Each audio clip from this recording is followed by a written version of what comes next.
So there was a problem.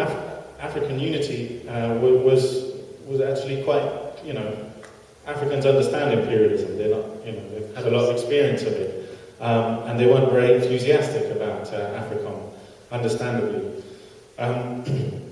So with this developing, you had things like in 2009, you had, I think it was 2009, Colonel Gaddafi's son, Mu'tassim Gaddafi, the head of the Libyan National Security Advisor, went to Washington, met with Hillary Clinton, and they were trying to persuade him.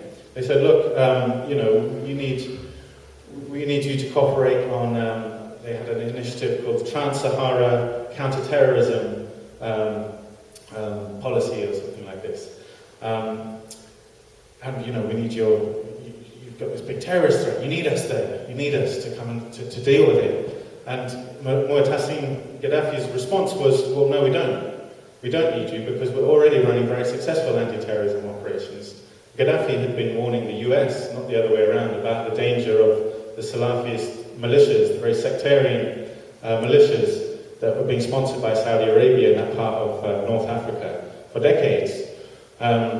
So he was well aware of the threat of this particular type of sectarian Islam and had a very coherent kind of multi-dimensional strategy for dealing with it, including sponsorship of, Gaddafi sponsored mosques all over Africa for kind of his more moderate type of Islam or whatever, a more embracive, less sectarian type than the ones that the Saudis sponsored.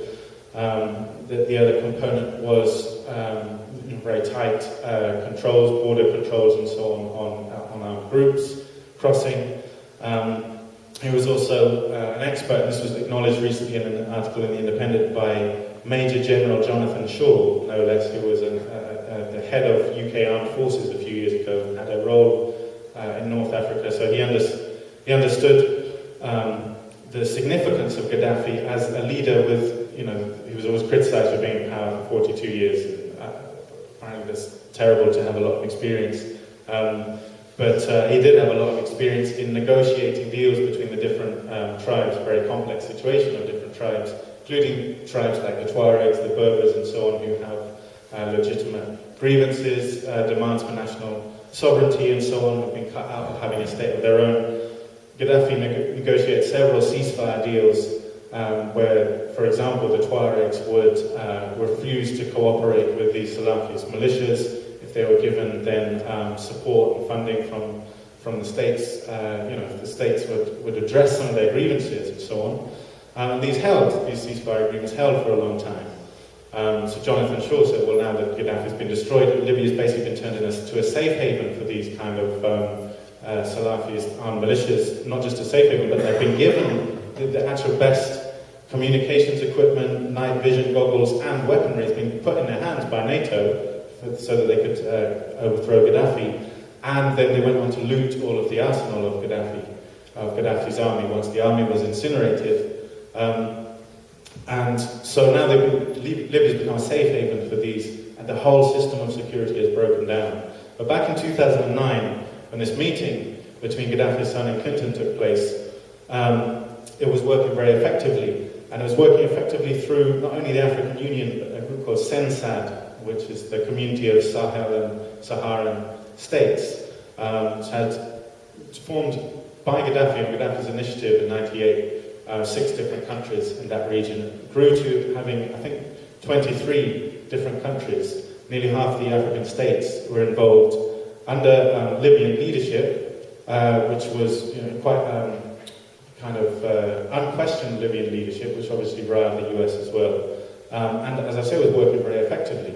You also had, from the African Union point of view, 5 different standby forces were to be put into operation to enact the security policy of the African Union, which was very explicit. Its aim was to defend Africa against invasion. And it had an article in the African Union Security Charter echoing NATO's charter, saying that an attack on any African country is considered by the African Union as an attack on all of Africa, and therefore mutual defence kicks in and so on. And from 2010, they've been setting up these standby forces. So you've got the financial independence from the AU. You've got the military, growing military independence, and successful policy of being able to deal with their own security issues, which was, so the West is being cut out economically and it's being cut out militarily. So there's no way, as long as Sensab was functional, and especially with the role played by Libya, there was no way in for this argument to say, look, you need to let us in, you need to give us a base, you need to let us in because of all these terrorists. Well, no, there aren't terrorists, we're dealing with them, this may be hard for you white people to understand. We can't deal with this stuff ourselves. It can be done, and it was being done. But if you have to think of the elites in the West as a mafia protection racket, how does a protection racket work? You offer someone protection. They say, I don't need protection. What do? You send in the heavy, send in the thugs, smash their windows or whatever, smash into their house.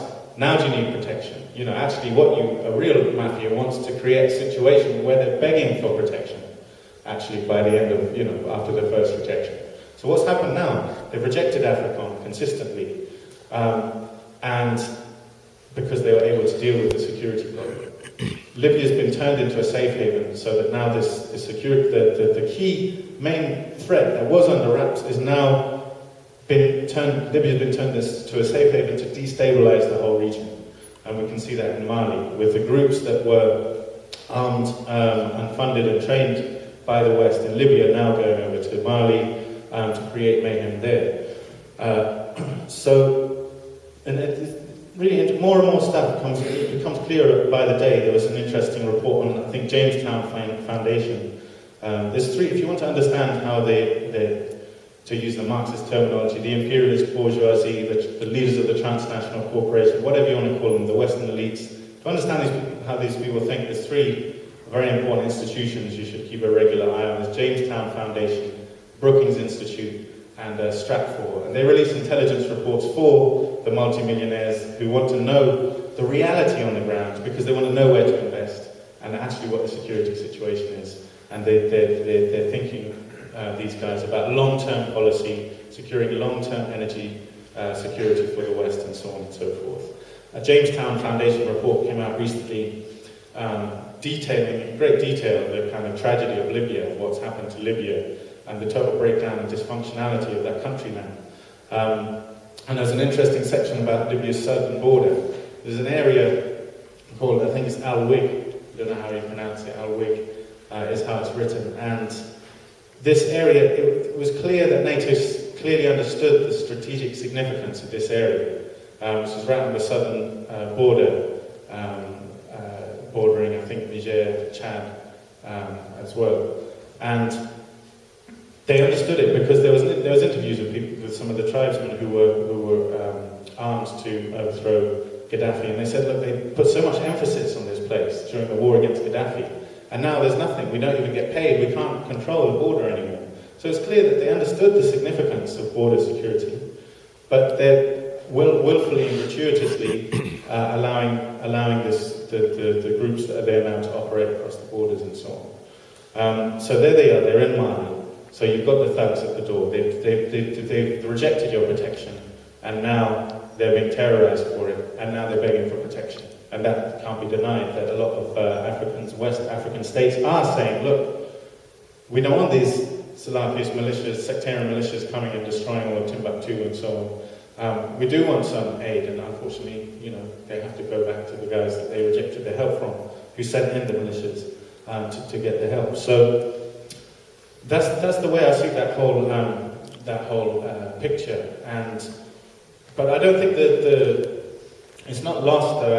If you look at the African Union as well, some important changes have been taking place there because it's very significant that Colonel Gaddafi, this hated demon in the West, was elected chairman of the African Union in 2009, and that gives you a kind of an idea of how this continent is willing to snub the West and adopt its own independent line, whatever one thinks about Gaddafi. That continental choosing as their leader shows they're clearly not going to be tools of the West, and shows a certain independent streak.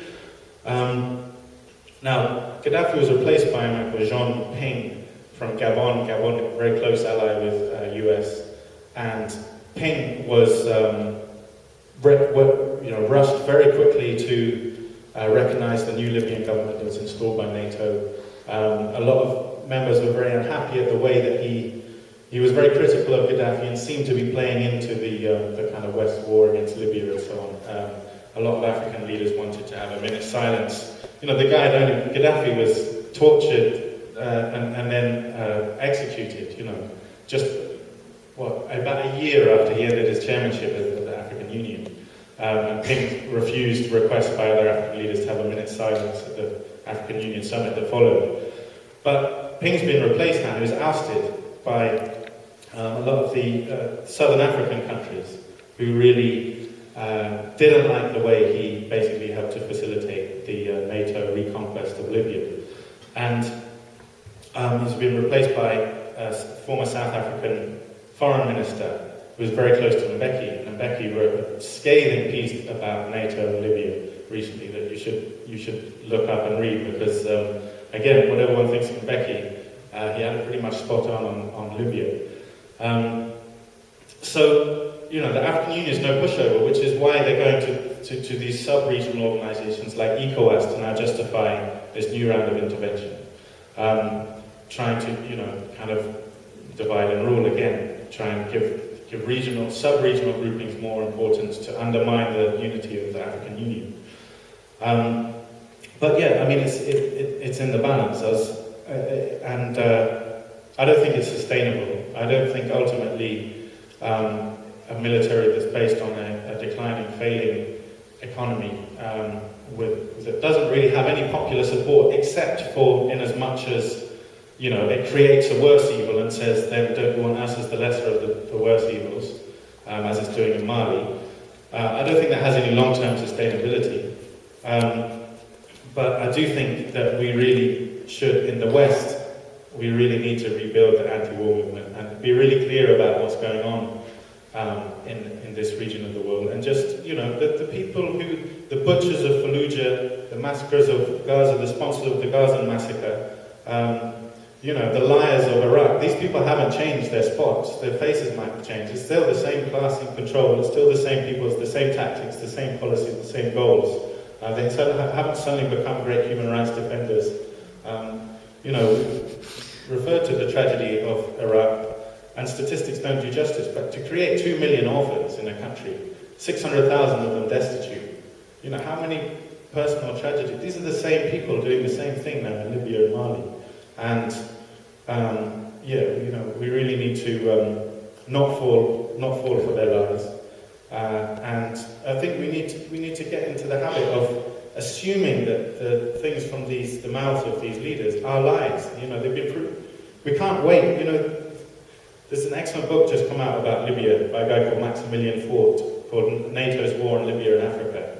And it's just when you go through it, he meticulously documents the lies that led to the war in Libya. And it's disgusting how groups like Amnesty International were parroting lies that just came out of the mouths of NATO-sponsored so-called rebels in Libya about 10,000 people being killed in Benghazi, the army being fed Viagra to do mass rape, Gaddafi's using African mercenaries. You know, all of these were proved to be lies. Amnesty International later did a study in Benghazi, and actually it turned out 110 people being killed in Benghazi before the intervention, on both sides, including by the armed rebels, government soldiers killed by armed rebels. And yet it's parroted all over the media, 10,000 killed by peaceful protesters killed by Gaddafi. They said they couldn't document they didn't meet even anyone who claimed to have been raped by Gaddafi soldiers in an Amnesty report that they did several months later. And they said they couldn't verify a single incident of African mercenaries, and they actually said the whole African mercenary story was put about in order to justify the virulent racism of the rebel groups in Libya, whose primary target wasn't government soldiers, it was African migrants who they were stringing up and executing from the very first day of the rebellion. In Al-Baida, 50 African migrant workers were locked into a prison that had been taken over, and it was torched, and they were burnt alive. And this was actually reported in The Guardian, but of course it was said, oh, these were alleged mercenaries and so on and so forth.